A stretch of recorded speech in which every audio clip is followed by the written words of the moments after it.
आइए शुरू करते हैं। आज पढ़ेंगे जलवायु। अंग्रेजी में कहते हैं क्लाइमेट। क्या कहते हैं? क्लाइमेट। तो पहला प्रश्न होगा, ये जलवायु क्या है? जलवायु क्या है? विद्वान कहते हैं किसी विशाल या बड़े भौगोलिक क्षेत्र में दीर्घकालीन वायुमंडलीय दशाओं के योग को जलवायु कहते हैं। मतलब किसी बड़े क्षेत्र में या किसी लंबे क्षेत्र में जो दीर्घकालीन वायुमंडलीय दशा होती है, उसी दीर्घकालीन वायुमंडलीय दशा के योग को क्या कहते हैं? जलवायु कहते हैं। समय कैसा होगा? दीर्घ होगा, कम से कम कितने वर्ष का? किसी विशेष क्षेत्र में या किसी बड़े क्षेत्र में दीर्घकालीन वायुमंडल की दशा का जो योग होता है उसको हम क्या कहते हैं? जलवायु। एक और प्रश्न आता है, ये मौसम क्या है? मौसम क्या है या मौसम से आप क्या समझते हैं? तो क्षण प्रतिक्षण बदलने वाले वायुमंडल की दशा के योग को, हमारे वायुमंडल में जो कुछ ही मिनटों में, कुछ ही घंटों में या कुछ देर के लिए जो अचानक बदलाव होते रहते हैं, उसी अचानक बदलाव को क्या कहते हैं? तो किसी खास भौगोलिक क्षेत्र के क्षणिक वायुमंडलीय दशा के योग को क्या कहते हैं? मौसम। और दीर्घकालीन वायुमंडलीय दशा के योग को क्या कहते हैं? ये जो मौसम शब्द है, मौसम, ये मौसम शब्द की उत्पत्ति अरबी भाषा के शब्द, किसे? अरबी भाषा के शब्द किसे हुई है? मौसीम। मौसीम से हुई है। इसी मौसीम से मौसम शब्द आया है। और मौसम का मतलब अंग्रेजी में सीजन और हिंदी में क्या होता है? ऋतु होता है। अंग्रेजी में क्या होता है? सीजन। हिंदी में क्या होता है? ऋतु। तो मौसम की बात करें या ऋतु की बात करें तो भारतीय कृषि विज्ञान ने भारत के कृषि प्रदेश को 4 मौसम में बांट दिया है। लेकिन हमारे धर्म ग्रंथों के अनुसार, साहित्य के अनुसार ऋतु कितने हैं? मतलब कृषि विभाग ने 4 ऋतु माना है, लेकिन धर्म ग्रंथ और हमारे हिंदी साहित्य के विद्वानों ने मौसम का बता लिया, 6 मौसम बताया। इनमें सबसे जो महत्वपूर्ण है उसको बसंत ऋतु कहते हैं। और बसंत ऋतु को ऋतुओं को क्या कहते हैं? राजा कहते हैं। अब सवाल है कि इस मौसम के बारे में जानकारी सबसे पहले किसे मिली? इस मौसम को खोजा किसने? तो विद्वान कहते हैं कि मौसम के बारे में जानकारी देने वाला जो व्यक्ति था उसको था नाविक। कि पहले जो व्यापारी हुआ करते थे, सड़क का उतना विकास हुआ नहीं था, जल के माध्यम से, समुद्र के माध्यम से राष्ट्रीय व्यापार, अंतरराष्ट्रीय व्यापार किया करते थे। इस व्यापार करने के क्रम में इन्हें कई बार इस बात की जानकारी मिलती थी कि कहां पर जहाज को ले जाएंगे तो बिना पाल का यूज किए ही हम बस बड़ी आसानी से एक जगह से दूसरे जगह पर क्या हो जाएंगे? पहुंच जाएंगे। तो ये पहले इस बात पे लोग ख्याल नहीं करते थे, लेकिन इसी जगह पर जहाज को ले जाते थे, सामान को लाद देते थे, जहाज को वहां से क्या करते थे? खोल देते थे। लेकिन धीरे धीरे इन्होंने जब महीना के हिसाब से, समय के हिसाब से जब मूल्यांकन शुरू कर दिया तो उसे पता चला कि नहीं, वर्ष के कुछ खास महीना में अमुक दिशा से अमुक दिशा की ओर हवा चलती है और वर्ष के कुछ खास महीना में इस दिशा में हवा चलती है। तो उसी हवाओं के दिशा और दशा के आधार पर इन्होंने क्या कर दिया? मौसम के बारे में जानकारी दिया। अब मन में एक सवाल होगा, ये मौसम अल्पकालीन वायुमंडलीय दशा का योग है, जलवायु दीर्घकालीन वायुमंडलीय दशा का योग है। तो जलवायु बदलता कैसे है? जलवायु आता कैसे है?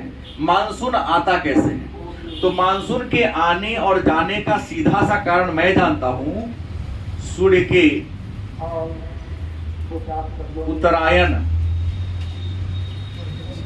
व दक्षिणायन। सूर्य के उत्तरायण और दक्षिणायन होने के वजह से ही भारत में मानसून की क्या होती है, उत्पत्ति होती है। तो अब सवाल है, क्या ये भारत में मानसून आता क्या सूर्य के उत्तरायण होना, दक्षिणायन होना आप लोग जानते हैं जी। जब सूर्य भूमध्य रेखा को पार करके दक्षिणी गोलार्ध में जाता है, दक्षिणी गोलार्ध की ओर प्रवेश कर जाता है उसका लंबवत प्रकाश, तो सूर्य का दक्षिणायन होना कहेंगे। और जब सूर्य का प्रकाश भूमध्य रेखा या विषुवत रेखा को पार करके उत्तर की ओर आ जाता है लंबवत, उसको सूर्य का उत्तरायण होना कहेंगे। अब तो दक्षिणायन होगा। अब सूर्य दक्षिणायन हो गया है, उत्तरायण हो गया, उत्तरायण है अभी, दक्षिणायन हम नहीं मानेंगे, क्योंकि आप सबको एक बात की जानकारी है कि हमारी जो अर्थ है लगभग गोला है, ये विषुवत रेखा है। विषुवत रेखा के ऊपर 23.5 डिग्री उत्तरी अक्षांश रेखा को कर्क रेखा कहते हैं, और 23.5 डिग्री दक्षिणी अक्षांश रेखा को मकर रेखा कहते हैं। गलती की सही? इसका नाम है कर्क रेखा, और 23.5 डिग्री जो रेखा इसका नाम क्या है, मकर रेखा। गलत कि सही? और ये आप जानते हैं कि यहाँ पर 21 मार्च एक तारीख है और 23 सितंबर एक तारीख है। 21 मार्च से या को सूर्य विषुवत रेखा को पार करके उत्तरी गोलार्ध में प्रवेश कर जाता है। तो सूर्य 21 मार्च के बाद उत्तरायण हो जाता है। लेकिन अभी सूर्य 22 तारीख को या 21 तारीख को जून को 21 जून को कहाँ पहुंचता है, कर्क रेखा पर, जो भारत के मध्य में बीचों बीच है। तो यहाँ से यहाँ तक आने में लगभग 30 कितना 3 माह 90 डे का समय लगता है। पुनः यहाँ से यहाँ आने में कै दिन, 3 में 90 दिन। मतलब सूर्य का 6 महीना दक्षिणायन और 6 महीना, तो यहाँ से यहाँ उत्तरायण है, लेकिन यहाँ से डाउन हुआ जरूर है, लेकिन है उत्तरायण है अभी। 23 सितंबर को जब विषुवत रेखा पर सूर्य का प्रकाश आ जाएगा, तो 23 सितंबर के बाद 24 सितंबर से सूर्य क्या होगा, दक्षिणायन होना शुरू। 24 सितंबर से 20 मार्च, 24 सितंबर से 20 मार्च के बीच की जो अवधि है, इस अवधि को हम कहेंगे सूर्य का दक्षिणायन होना। एक बात जानते हैं कि सूर्य का प्रकाश जहां लंबवत चमकता है वहां गर्मी का ऋतु होता है, वह क्षेत्र गर्मी के माहौल वाला हो जाता है, तो वह उष्णकटिबंध कहेंगे। और एक ये भी बात आप जानते हैं कि जहां पर गर्मी होगी वहां का वायु गर्म होकर हौला हो जाएगा, हौला होगा तो कहाँ उठेगा, ऊपर चला जाएगा। गलत कि सही? तो जलवायु जो हम पढ़ने चल रहे हैं, जलवायु के आने और जाने के मूल में ताप व दाब प्रभावित करने वाला कारक नहीं, मतलब जलवायु के आने का, मौसम के आने का, मानसून के आने का या मानसून के वापस लौट जाने में सबसे महत्वपूर्ण भूमिका निभाता कौन है, ताप और दाब। जैसा कि अगर भारत की कंडीशन की बात करें तो आप इस बात को जान रहे हैं कि भारत की आकृति ऐसी है, दक्षिण भारत की आकृति लगभग त्रिभुजाकार है। और ये भी आप जानते हैं कि भारत के पश्चिम में अरब सागर है, भारत के पश्चिम में अरब सागर, पूरब में बंगाल की खाड़ी है, दक्षिण में कौन है, हिंद महासागर। और भारत को उत्तर में यहाँ से यहाँ लगभग 2400 किलोमीटर लंबा एक विश्व की सबसे ऊंची पर्वतमाला है, नाम है हिमालय पर्वतमाला। पूरा उत्तर में हिंदू कुश है, सुलेमान है, पाकिस्तान में जो पड़ता है हिंदू कुश पर्वतमाला, सुलेमान पर्वतमाला।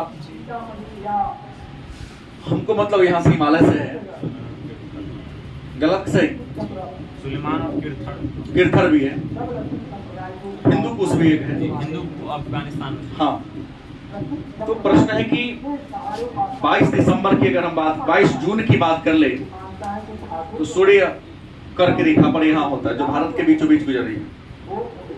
तो उत्तरी गोलार्ध में ग्रीष्म ऋतु होगा और दक्षिणी गोलार्ध में आएंगे तो क्या होगा? शरद शीत ऋतु होगा, ठंडा का माहौल होगा। गलत सही? तो यहाँ ग्रीष्म ऋतु होगा और यहाँ के दक्षिणी में क्या होगा? शीत ऋतु होगा। गलत सही? तो देखें कि अभी गर्मी का मौसम है, तो धरती के हिस्सा में जहाँ स्थलीय भूभाग है वहां पर गर्मी ज्यादा है। गर्मी ज्यादा होने के कारण धरातल के संपर्क में जो हवा है गर्म हो गई है। गर्म होकर कहाँ उठ गया है? ऊपर उठ गया है। कहाँ उठ गया है? ऊपर उठ गया है। गलत सही? तो यहाँ लगभग कभी कभी भयकम का पोजीशन हो जाता है, खाली स्थान हो जाता है, जबकि सूर्य उत्तरायण है। दक्षिणी गोलार्ध में सूर्य का प्रकाश कैसा पड़ता है? तिरछी पड़ती है। तिरछी पड़ती है, इसका मतलब दक्षिणी गोलार्ध में अभी क्या होगा? ठंडी होगी। और एक बात पढ़े हैं, किसी भी चीज का प्रवाह उच्च दाब से निम्न दाब की ओर होता है। चाहे पानी हो, चाहे हवा हो, चाहे कुछ भी हो, ऊंचाई से गहराई की ओर, ऊंचाई से नीचाई की ओर चलती है। सत्य बात है। तो अभी सूर्य उत्तरी गोलार्ध में ग्रीष्म ऋतु है, यहाँ की हवाएं गर्म होकर ऊपर उठ जा रही है और भारत का जो भूभाग है वहां लगभग भयकम का पोजीशन, निम्न दाब का केंद्र बन गया। क्या बन गया है? निम्न दाब का केंद्र बन गया है। सूर्य का प्रकाश दक्षिणी गोलार्ध में सीधा नहीं पड़ रहा है, पड़ रहा है तिरछा पड़ रहा है। परिणाम ये हुआ है कि भारत के दक्षिण हिंद महासागर हो या दक्षिणी महासागर हो, वहां पर उच्च दाब का केंद्र होगा। हवाएं क्या होगी? ठंडी होगी। मौसम क्या होगा? ठंडा होगा। ऋतु कैसी होगी? तो शीत ऋतु होगी। तो जल क्षेत्र में या भारत के दक्षिण जो भी सागर महासागर देश है वहां पर ठंडी का ऋतु होगा। भारत में क्या है? गर्मी। गर्मी के कारण धरती की जो हवाएं हैं, धरती के संपर्क में जो हवा है वो हवा क्या हो गया है? गर्म हो गया है। और हवा गर्म होकर हल्का हो गया, कहाँ उठ गया? ऊपर। तो यहाँ जो खाली हवा बन जाता है, खाली जगह जो बन गया, इसी खाली जगह को भरने के लिए दक्षिण से हवाएं बड़ी तीव्र गति से उत्तर की ओर क्या करती है? मूव करती है, आती है। इस आने के क्रम में क्या होता है कि दक्षिण भारत की जो आकृति है नुकीला है। क्या होता है? कोई चीज चौड़ा रहेगा, अगर ये चौड़ा ऐसे होता तो सीधा टकरा जाता, इसी में टकरा जाता। इसमें क्या हो जाता? टकरा जाता। और टकरा कर या तो ऊंचा रहता तो इसे पहले वर्षा करा देता, या टकरा कर सीधे ऐसे बढ़ता। लेकिन ये हिस्सा कैसा है? नुकीला है। नुकीला होने के कारण जैसे ही इधर से आर्द्र हवाएं या जल भरी हवाएं भारत के दक्षिणी बिंदु से टकराती हैं, कन्याकुमारी से टकराती हैं, टकराने के बाद ये हवा दो भागों में बट जाती है। क्या होती है? दो भागों में बट जाती है। कुछ हवाएं बंगाल की टकराती है तो यहाँ वर्षा होता है, टकराती है तो क्या यहाँ पर होता है? क्योंकि समुद्र से सटते हुए हवा आ रही है तो उस हवा में जल समाहित हो चुका है, जल परिपूर्ण हो चुका है। यहाँ छोटी छोटी पहाड़ियां हैं, चाहे वो नीलगिरी की पहाड़ी हो, इलायची की पहाड़ी हो, जावदी की पहाड़ी हो, सिमराई की पहाड़ी हो, जो भी पहाड़ियां हो, उनसे क्या होती? टकराती है, टकरा कुछ वर्षा कराती है। और यहाँ पर क्या होता है? टकराने तो हवा कुछ इधर घूम गया, कुछ इधर घूम गया। और ये जो दिशा है, अगर मानचित्र को ले लिया जाए, ऐसे लिया जाए तो ये हो गया नॉर्थ, नीचे वाला क्या हो गया? साउथ, ये क्या हो गया? ईस्ट, और ये क्या हो गया? तो ये जो दिशा हो गया साउथ वेस्ट, और ये क्या हो गया? साउथ वेस्ट, और ये साउथ ईस्ट। नहीं, साउथ ईस्ट का मतलब हो गया दक्षिण पूर्व। क्या हो गया? इसका मतलब क्या हो गया? दक्षिण पश्चिम। दक्षिण पश्चिम। तो यहाँ से जो हवा टकराई, जल भरी हवा टकराई, नुकीला होने के कारण कुछ हवा बंगाल की खाड़ी की ओर चल जाता है और कुछ हवा अरब सागर की ओर आता है।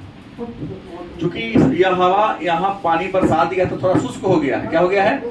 जल की मात्रा क्या हो गई है? कम हो गई है। लेकिन इधर जैसे ही भागा तो इधर भी समुद्र है और इधर भी क्या है? समुद्र है। तो समुद्र की ओर जब शुष्क हवा जाएगी और समुद्र के जल को स्पर्श करेगी, सटेगी, तो उसमें जल मिलेगा कि ना मिलेगा? मिलेगा। हवा क्या हो गया? भारी हो गया। तो जो ऊपर हवा था कहाँ गया? डाउन होकर नीचे आया। इधर भी आएगी तो अरब सागर में से को संपर्क करेगी, अरब सागर के संपर्क में आएगी तो अभी थोड़ी क्या होगी? भारी होगी। और आपको मैं बता दिया हूँ यहाँ पर सूर्य भी उत्तरायण है, कर्क रेखा के इर्द गिर्द सूर्य। यहाँ बहुत गर्मी का माहौल है। यहाँ की सारी हवाएं गर्म होकर क्या हो गई है? हल्का होकर ऊपर उठ गई है। तो यहाँ पर लो प्रेशर बेल्ट बन गया है। यहाँ पर क्या बन गया है? एलपी बन गया है, लो प्रेशर बेल्ट। जल क्षेत्र है तो यहाँ एचपी होगा, हाई प्रेशर बेल्ट है। यहाँ पर क्या होगा? एचपी होगा, हाई प्रेशर बेल्ट होगा। तो यहाँ जो हवा कुछ इधर घूमी है, कुछ हवा इधर घूमी है, तो आपको पहले बता दिया हूँ कि हवा उच्च वायुदाब से निम्न वायुदाब की ओर चलती है।